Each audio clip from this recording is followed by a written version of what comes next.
साहिल अपनी क्लास का मेधावी छात्र होने के साथ साथ बेहद ही शांत और समझदार लड़का था। वो क्लास में न तो ज्यादा शोर मचाता था और न ही अपनी होशियारी का दिखावा करता। ज्यादातर समय उसकी दुनिया किताबों और नोट्स तक सीमित थी, लेकिन दिल के एक कोने में एक अनजानी सी हलचल भी थी। सरिता उसकी ही क्लास की सबसे चुप और रहस्यमयी लड़की थी। उसकी आंखों में एक अनकही कहानी थी जिसकी ओर साहिल बरबस खींचता चला गया। साहिल ने कभी उससे बात करने की हिम्मत नहीं जुटाई, लेकिन उसकी हर छोटी बड़ी बात पर नजर रखना उसकी आदत बन गई थी। एक दिन मौसम अचानक बिगड़ गया।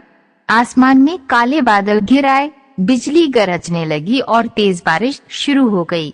स्कूल में अनाउंसमेंट हुआ कि कुछ समय के लिए क्लासेस बंद कर दी जाएंगी। बच्चे अपनी मस्ती में लग गए, पर साहिल के लिए ये एक सुनहरा मौका था। उसने अपनी पुरानी नोटबुक का एक पेज फाड़ा। थोड़ी हिचकिचाहट के बाद उस पर लिखा, तुम बहुत प्यारी लगती हो, दोस्ती करोगी। उसने धीरे से आगे बैठे लड़के के हाथ में वो पर्ची थमा दी और सरिता तक पहुंचाने का इशारा किया। सरिता ने जैसे ही वो कागज खुला, उसके चेहरे पर हल्की सी मुस्कान तैर गई।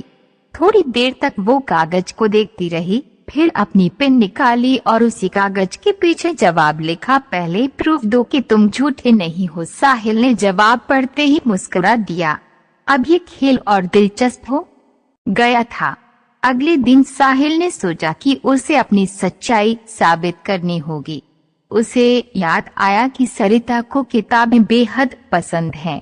वो लाइब्रेरी में जाकर उसकी पसंदीदा लेखिका की एक नई किताब खोज लाया और उसके पहले पन्ने पर लिखा, तुम्हारे लिए। क्लास में उसने वो किताब सरिता को दी। सरिता ने किताब खोली तो उसमें एक और नोट छिपा हुआ था, ये मेरी पसंदीदा लेखिका की नई किताब है, क्या तुम इसे मेरे साथ पढ़ोगी? सरिता की आंखें चमक उठी।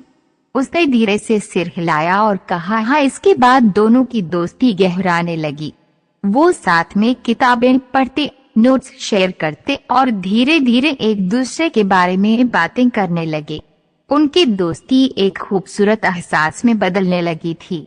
एक शाम जब सूरज ढल रहा था और हवा में हल्की ठंडक थी, साहिल ने हिम्मत जुटाकर पूछा, तुमने मुझसे वो सवाल क्यों पूछा था कि मैं झूठा तो नहीं हूँ? सरिता ने मुस्कुराते हुए जवाब दिया, क्योंकि मैं जानना चाहती थी कि तुम सिर्फ मुझे इम्प्रेस करने की कोशिश कर रहे हो या सच में मुझ में दिलचस्पी रखते हो। साहिल ने उसकी आंखों में झांकते हुए कहा, मैंने तुम्हें सच में पसंद किया है।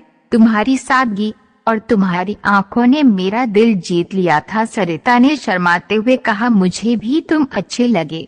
तुम्हारी सच्चाई और तुम्हारी हिम्मत ने मुझे तुम्हारी तरफ खींच लिया। उस दिन के बाद उनकी दोस्ती एक नए मुकाम पर पहुंच गई। वो दोनों अक्सर साथ समय बिताने लगे, एक दूसरे के ख्यालों में खोए रहते।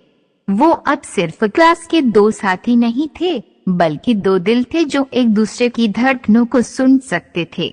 बारिश के उस अजीब मौसम में शुरू हुई उनकी कहानी अब एक खूबसूरत सफर में बदल चुकी थी, जहां रोमांच भी था और